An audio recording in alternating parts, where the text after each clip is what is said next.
Kayak tadi si Saka Tatal ini kan dituduh kan kalau dia tuh bersalah, tapi dia tuh merasa dia nggak bersalah, tapi dia tuh nggak punya bukti lebih, nggak punya bukti fisik, nggak punya bukti hukum juga. Jadi dia kayak bersumpah, dan sumpahnya itu sumpah pocong buat nguatin kalau dia tuh nggak bersalah gitu. Saya pribadi sebagai orang indigo, sebagai anak indigo, sebagai orang yang memang sudah bergelut di dunia spiritual atau dunia gaib, sumpah pocong itu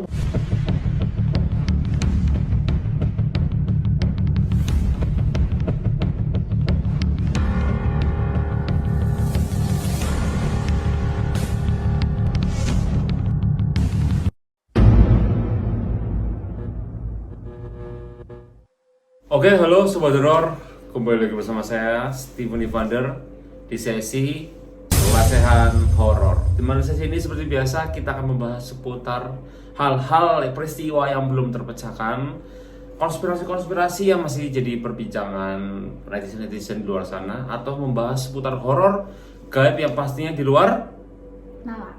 manusia. Oke. Jadi kali ini saya nggak sendirian, saya ditemani oleh pacar saya yang sangat-sangat mancung ya. Sangat cantik maksudnya. Oke. Sobat Horor, jadi kita mau membahas tentang sumpah pocong Sobat Horor ya. Ini nih kasus Vina, ingat gak dari zaman 2 bulan lalu kita bahas. Kita nge-reaction dari zaman-zaman mencari siapa itu pelakunya. Terus habis itu kita bahas apa lagi dulu ya? 2 bulan lalu tuh kita bahas lagi apa yang kamu ingat coba tentang Vina itu, apa yang kamu ingat coba? Jadi terakhir ini kan kita udah lama banget ya, udah lama, sama 2 bulan kita udah nggak pernah bahas tentang Vina, kita berdua maksudnya ya. Kalau saya mah terus Nyari siapa pembunuh Vina, terus kayak ngungkap si siapa namanya tuh Linda itu bohongan apa enggak, waktu apa namanya kesurupan itu bohongan apa enggak. Terus kayak itu loh tukang apa, tukang semen apa, Peggy Perong, kuli bangunan ya. Semen. Waktu itu kita bahas dia bersalah ya, tapi ternyata sekarang sudah bebas ya. Jadi memang di sini tuh seperti yang kamu tahu ya, ini kan disclaimer juga nih ya, mungkin kamu juga sekarang udah nggak ngikutin ya. Tapi kalau saya masih ngikutin karena saya ini ya apa ya, walaupun saya mungkin sekarang jarang banget buat Vina, cuma saya itu masih ngikutin. Dan saya ini juga masuk sebuah komunitas ya, sebuah grup, di mana grup tersebut adalah grup pembongkar kasus Vina ya. Ada Ibu Widya, ada dari Noah dan lain-lainnya gitu. Oke, jadi di sini tuh kita membahas sumpah pocong, tapi kita kembali lagi, sumpah pocong itu apa ya, maksudnya gini, ini tuh siapa yang mau disumpah pocong? Nah, jadi seperti yang mungkin kamu nggak tahu ya, jadi di sini tuh ada sosok yang bernama Saka Tatal. Saka Tatal itu diduga itu sebagai pelaku pembunuhnya. Pelaku juga ada kayak otak-otaknya lah, otak-otaknya diduga seperti itu. Terus juga ada sosok bapaknya Eki. Namanya Bapak Ibtu Rudiana, itu bapaknya almarhum Eki. Jadi wah, kamu mungkin nggak ngikutin ya. Jadi kayak di sini tuh konspirasi banyak banget kayak hal-hal yang rumit ya, jujur rumit banget. Kayak contoh Eki itu dikabarkan dia tuh masih hidup. Iya, tahu. Terus ya ini bapaknya Eki nih, ini tuh nggak pernah muncul. Bapak Ibtu Rudiana, namanya Bapak Ibtu Rudiana. Dia kan salah satu polisi juga ya. Dia tuh nggak pernah muncul, tapi baru-baru ini muncul dengan berbagai argumen-argumen yang dia keluarkan. Tetapi ketika apa ya? Ketika ditanya kuburan anaknya boleh dibongkar apa enggak, dia tuh kayak keberatan, kayak menyembunyikan sesuatu. Nah, bahasanya seperti itu. Tapi kalau dia ditanya sudah meninggal apa belum atau gimana ya, dia tuh berani bersumpah. Tapi kalau pas lagi kuburannya boleh dibongkar apa enggak, dia agak keberatan. Jadi kayak menimbulkan berbagai spekulasi netizen di luar sana ya. Jadi kayak ini tuh apa sih sebenarnya, tuh gimana sih, kayak jadi curiga gitu loh. Terus juga waktu lagi beberapa tempo lalu ada kayak Peggy Cianjur yang di tes DNA lah, konspirasinya itu adalah tes yang dibayar lah. Aduh, rumit banget. Panjang banget, rumit banget. Dan ini sepanjang sejarah sebuah kasus pembunuhan itu sampai di media, sampai di TV itu sampai 2 bulan lebih. Bahkan OTW 3 bulan guys. OTW 3 bulan dong. Kalau Agustus ini, pertengahan Agustus ini belum selesai, 3 bulan dari Mei. Tapi kan belum nggak hilang-hilang. Biasanya kan kayak langsung tahu kenapa? Karena memang ada beberapa oknum-oknum penting di balik kasus ini. Karena kan kasus ini kan diduga sebagai kasus yang aslinya kasus narkoba. Kasus narkoba, penyelundupan narkoba dari kapal besar. Ya itu di balik ini yaitu ada kasus pembunuhan almarhum Vina gitu loh. Nah, sekarang kita tuh akan membahas. Jadi kayak yang namanya yang tadi namanya Sakatatal itu, dia tuh lagi sumpah pocong di media, lagi rame banget. Dan Bapak Ibtu Rudiana juga. Jadi kayak sumpah pocong juga dia. Sumpah pocong juga berdua. Mereka berdua berani, karena kalau yang Bapak Ibtu Rudiana itu dia tuh berani sumpah pocong kalau dia tuh nggak tahu apa-apa. Dan Sakatatal juga dia berani sumpah pocong karena dia tuh ibaratkan apa ya? Dia tuh ngerasa nggak bersalah. Terus kayak seakan-akan ya, dia merasa nggak bersalah terus, dan dia berani melakukan hal sumpah pocong itu, gitu loh. Nah, kita itu akan mencoba mereaction video berita di mana heboh banget sampai bener-bener kayak apa ya, kalau orang bilang itu emang bener kata kamu nggak ada sepinya, gitu loh. Ramai banget sampai bener-bener kayak sepanjang sejarah ini kayak ada hal-hal seperti ini loh, gitu ya. Menurut kamu lebih baik kita nge-reaction video dulu atau kita menjelaskan dulu sama netizen di luar sana sumpah pocong itu gimana sih? Menurut kamu gimana? Kalau yang aku tahu sumpah pocong itu enggak, maksudnya kita nge-reaction videonya dulu atau kita ngomong jelasin dulu tentang sumpah pocong? Sumpah pocongnya dulu. Sumpah pocong dulu ya. Oke. Sumpah pocong menurut sudut pandang orang awam, silakan jelaskan.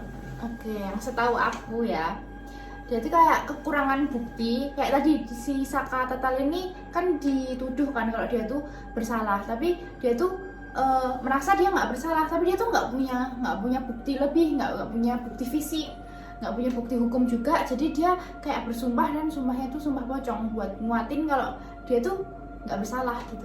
Setahu aku kayak gitu. Oke. Itu sudut pandang orang awam ya. Sudut pandang orang awam, dan memang sebenarnya sumpah pocong itu nggak ada di agama. Ya, itu ada. Termasuk lebih ke tradisi ya, kultur, budaya, kepercayaan ya. Kalau saya pribadi ya, sobat Tor ya, saya pribadi sebagai orang indigo, sebagai anak indigo, sebagai orang yang memang sudah bergelut di dunia spiritual atau dunia gaib, sumpah pocong itu berlaku bagi orang yang percaya sama hal seperti itu. Tapi sumpah pocong tidak akan berlaku bagi orang yang tidak percaya. Itu nggak ada gunanya.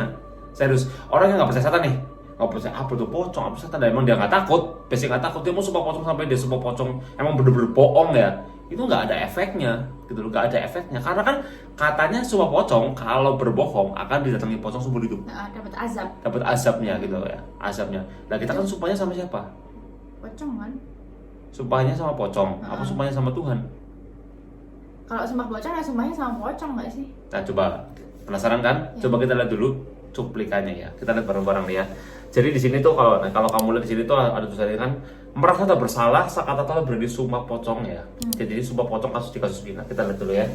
Oke, ini cuma videonya si Sakatatal ya. Nah, kita tinggal tunggu videonya dari Bapak Ibtu Rudiananya. Oke, jadi kan beliau bilang kalau beliau tuh nggak tahu apa-apa. Beliau tuh gini, karena gini jujur ya, kalau asal kamu tahu nih, ini for the information juga, bahwa memang Bapak Ibtu Rudiana itu memang sudah kayak ibaratkan banyak sekali menunjukkan bahwa beliau itu memang bersalah.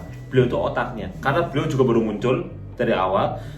Kamu tahu yang tadi Peggy Kulba itu, kuli bangunan itu yang membuat dia masuk penjara siapa? Itu Bapak Ibtu Rudiana sendiri. Tahu nggak? Jadi Bapak Ibtu Rudiana itu kayak pas lagi diwawancara, pas lagi dia kayak ngobrol sama Hotman Paris. Tahu Hotman Paris ya, pengacara itu. Kayak Hotman Paris tuh ngomong masalah Peggy gini. Terus Bapak Ibtu Rudiana itu kayak dengan tergesa-gesa dengan itu ngomong ibaratkan udah Peggy itu Peggy yang salah. Jadi tanpa harus ada kayak bukti-bukti lain, dia tuh langsung ngeklaim bahwa itu yang salah, Peggy-nya yang tercari. Biar kasusnya selesai. Tahu nggak? Dari situ sebenarnya udah kelihatan sobat teror. Kita nggak usah ngomong Bapak Ibtu Rudiana seperti apa, kalian yang bisa menilai. Kalian bisa menilai seperti apa. Nah sekarang Sakatatal berani sumpah pocong. Nah sekarang tinggal tunggu Bapak Ibtu Rudiana seperti apa nanti. Apakah beliau berani sumpah pocong seperti itu? Jikalau beliau berani, apakah kasus ini akan terus abadi? Apakah seperti apa? Kayak nggak kelar-kelar ya. Tapi karena gini, makanya saya bilang tadi kan ya, orang yang nggak percaya sumpah pocong, karena kan sumpah pocong kepercayaan ya, walaupun dia membawa agama atau gimana pun itu. Tapi orang yang nggak percaya, ya udah cuma sekedar ngomong aja. Iya gitu. Tapi memang tadi sih urusannya dengan Tuhan langsung kalau kayak gitu, kalau dia bohong. Karena tadi bener-bener, karena ini sumpah pocong yang tradisi itu biasanya itu kalau nggak kayak tadi, sumpah pocong biasanya ya saya berani bersumpah kalau memang saya bohong, saya akan diikuti pocong seumur hidup, saya akan diazab oleh. Iya, kalau tadi tuh ada gabungan dengan agama juga tadi kayak. Jadi kayak sama Allah ya, Tuhan. Sama ibaratnya sama Tuhan kan ya. Maka dari kamu awal dibilang apa sama pocong? Iya, soalnya kan sumpah pocong ya berarti sama pocong. Biasanya rata-rata kalau di daerah-daerah tertentu, jadi gini loh, sumpah pocong itu adalah sebuah kepercayaan yang setiap daerah itu pasti memiliki versinya berbeda-beda. Mudah kan? Tapi rata-rata tuh biasanya urusan dengan pocong, kayak dihantui pocong. Kalau di film-film, iya, ya kan dihantui pocong seumur hidup aja gitu. Nah, gitu loh. Jadi intinya ada beberapa hal yang memang seperti itu. Mungkin ini beda juga gitu ya. Tapi kalau saya menilai bahwa memang Sakatata itu dia berani seperti itu karena mungkin dia meyakini bahwa dia nggak bersalah gitu. Dan dia nggak punya bukti-bukti lain, dia nggak punya kekuatan.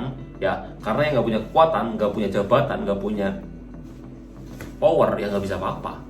Nggak bisa apa-apa. Kayak Sakatata nggak punya power. Yang akhirnya dia punya powernya dia terakhir adalah dengan Sumpah Pocong. Nah gimana menurut kamu melihat video tadi, terus melihat kasus inilah, kasih kesimpulan coba menurut kamu deh. Menurutku kalau aku jadi Sakatata yang nggak punya kekuatan, nggak punya power, aku hopeless sih. Kayak ngeyakinin ke publik itu kayak aku bukan membunuhnya, sementara kan Bapak Ibnu Rubi itu kan kayak punya power, terus kayak selalu nunjuk dia juga punya backingan banyak kayak ya bisa dengan mudah kayak nunjuk si Sakatata. Nah tapi si Sakanya nggak bisa apa-apa, dia udah hopeless, jadi kayak ya udahlah, inilah caraku yang terakhir biar orang-orang ini tahu, dan dia tuh bener-bener kayak nggak sama pocong tapi juga sama Tuhannya sendiri, jadi kayak ya itu yang bisa Sakatata ya. Aku intinya gini, kalau memang intinya kita sebagai ya warga biasa juga ya, walaupun ya saya memang mengatasnamakan anak indigo, tapi saya melihat semua ini bahwa memang apa yang dilakukan ini demi semuanya cepat selesai, dan yang bersalah ya dapat hukuman, yang benar ya jangan sampai disalahkan. Ibarat gitulah, kita berdoa lah ke depannya jauh lebih baik lagi. Kalau memang Bapak Ibnu Rudiana benar ya beliau berani untuk melakukan Sumpah Pocong, tapi wah gila, masalahnya akan maksimalnya berputar-putar berarti kalau gitu ya. Kita lihat nanti hasilnya seperti apa. Oke. Paling itu aja untuk video kali ini. Terima kasih sudah nonton. Beberapa hal yang kita dapatkan di sini semoga jadikan pembelajaran yang berguna untuk kedepannya bisa jauh lebih baik lagi. Dan seperti itu aja, udah nggak ada lagi kesimpulannya, udah. Aku nanya, tapi Bapak Ibnu Rudiana itu dia udah bilang mau Sumpah Pocong apa belum? Udah bilang habis Saka itu banyak media berkata bahwa dia siap. Banyak media yang berkata seperti itu. Tapi kapannya dilaksanakan? Belum tahu. Nanti kan pasti kan di YouTube kan pasti ada, ya kan, di TV juga update-nya pasti ada. Paling gitu. Ada lagi? Sudah sih. Oke. Sobat Doro, gitu aja untuk video kali ini. Terima kasih ya Sobat Doro udah nonton video ini dari awal sampai akhir, dan jangan lupa support channel ini dengan klik tombol like, komen, dan subscribe channel ini jika kalian suka sama video ini. Oke, saya Stephanie Vander dan Bella Caroline. Kita mohon maaf jika ada salah kata, salah ucap, salah perilaku, karena kesempurnaan hanya milik Tuhan Yang Maha Esa. Oke, see you in the next video. Sampai jumpa di video-video berikutnya. Salam pasukan Sobat Horor. Bye bye.